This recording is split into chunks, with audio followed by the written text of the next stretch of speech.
Je suis le bon berger qui donne sa vie pour ses brebis. Le Seigneur soit avec vous et avec votre esprit.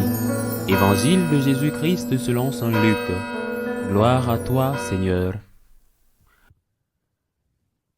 En ce jour-là, quelques pharisiens s'approchèrent de Jésus pour lui dire « Ah, va-t'en d'ici, Hérode veut te tuer. » Il leur répliqua « Allez dire à ce renard, voici que j'expulse les démons et je fais des guérisons, aujourd'hui et demain. Et le troisième jour, j'arrive au terme, mais il me faut continuer ma route. Aujourd'hui, demain et le jour suivant, car il ne convient pas qu'un prophète périsse en dehors de Jérusalem. Jérusalem, Jérusalem, toi qui tues les prophètes et qui lapides ceux qui te sont envoyés. Combien de fois ai-je voulu rassembler tes enfants, comme la poule rassemble ses poussins sous ses ailes, et vous n'avez pas voulu. Voici que votre temple est abandonné à vous-même. Je vous le déclare, vous ne me verrez plus jusqu'à ce que vienne le jour où vous direz « Béni soit celui qui vient au nom du Seigneur ». Acclamons la parole de Dieu. Louange à toi, Seigneur Jésus. Notre Seigneur nous aime avec ce cœur sacré, qui est un puits infini de miséricorde. Il nous aime, et parce qu'il nous aime, il souffre. Il n'est pas indifférent au mal que nous faisons, ou au mal que nous faisons à nous-mêmes. Notre Seigneur ne veut pas qu'aucun de nous soit condamné. Il est le Sauveur, il est le Rédempteur, il est venu, il s'est fait homme pour sauver, pour racheter. Et je pense que nous pouvons comprendre cela plus ou moins tous, en pensant aux situations particulières que nous devons parfois vivre. Des personnes que nous aimons, peut-être nos enfants, par exemple des amis, des personnes dont nous voulons le meilleur pour elles. Et pourtant, nous voyons qu'elles n'écoutent pas les conseils ou les bons exemples, et que même lorsqu'elles se battent elles-mêmes, elles ne redressent pas leur vie. Cette exclamation de Dieu, l'exclamation de Jésus, « Jérusalem, Jérusalem, combien de fois ai-je voulu rassembler tes enfants, comme une poule rassemble ses poussins sous ses ailes, et vous n'avez pas voulu. » Cette phrase, cette exclamation de douleur, d'impuissance, d'échec, c'est ce que notre Seigneur a dit, non seulement à ce moment-là, mais ce qu'il a dit et dit pour tant d'entre nous, ce que les parents ou les amis ou ceux qui sont responsables de la vie, de l'âme d'une autre personne disent. Nous disons, parfois cette autre personne, cette Jérusalem symbolique, cette personne n'est pas à blâmer parce qu'elle a une maladie qui l'empêche de se rendre compte qu'elle fait quelque chose de mal. Ou même si elle s'en rend compte, elle ne peut pas changer le cours de ce qu'elle fait.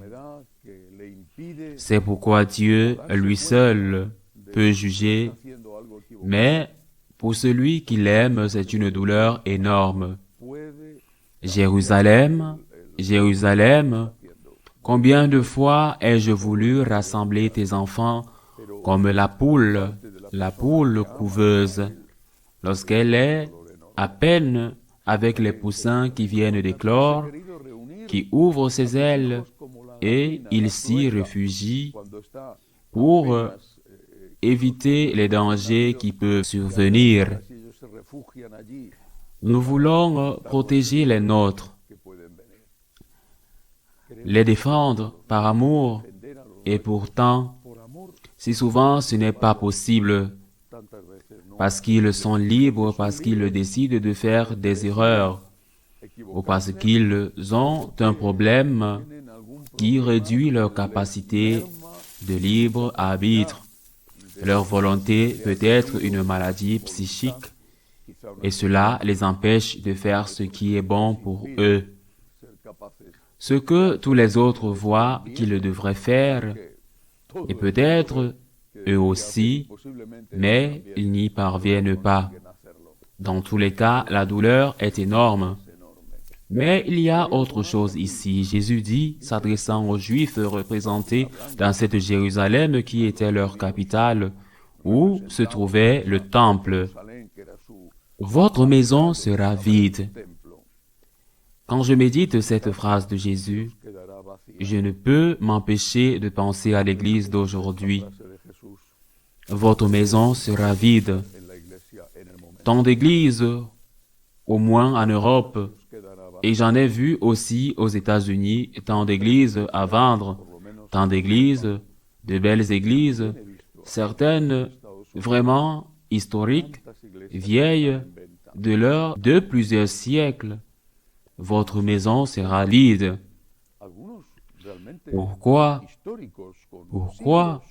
Pourquoi cette église construite par nos aînés avec effort, avec sacrifice, avec amour, avec foi? Pourquoi cette église est-elle aujourd'hui une discothèque, une bibliothèque, ou est-elle divisée pour faire des appartements à l'intérieur? Pourquoi? Votre maison sera vide.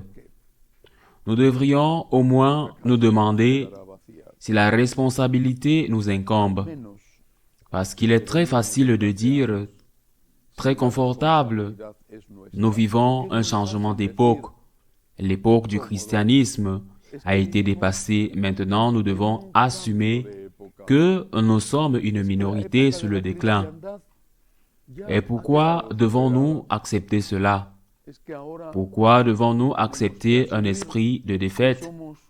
Pourquoi ne pouvons-nous pas nous demander si nous sommes au moins en partie responsables de cet abandon, de cette apostasie massive? Je pense que ne pas faire un examen de conscience, son propre examen de conscience, et accuser les circonstances ou les autres, c'est un manque de responsabilité. Et pourquoi, toujours sans exception, quand dans une église, quand dans une paroisse, il y a une vie spirituelle profonde ou dans la vie paroissiale, il y a la tendance qui s'inverse et que les gens commencent à revenir ou qu'au moins mon nombre de personnes dans cette église se maintient de manière suffisamment digne.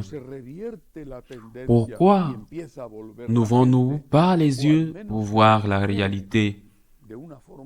Se pourrait-il qu'une décision préalable ait été prise d'aller vers une église libérale, même si la conséquence est de fermer et être le dernier d'éteindre la lumière?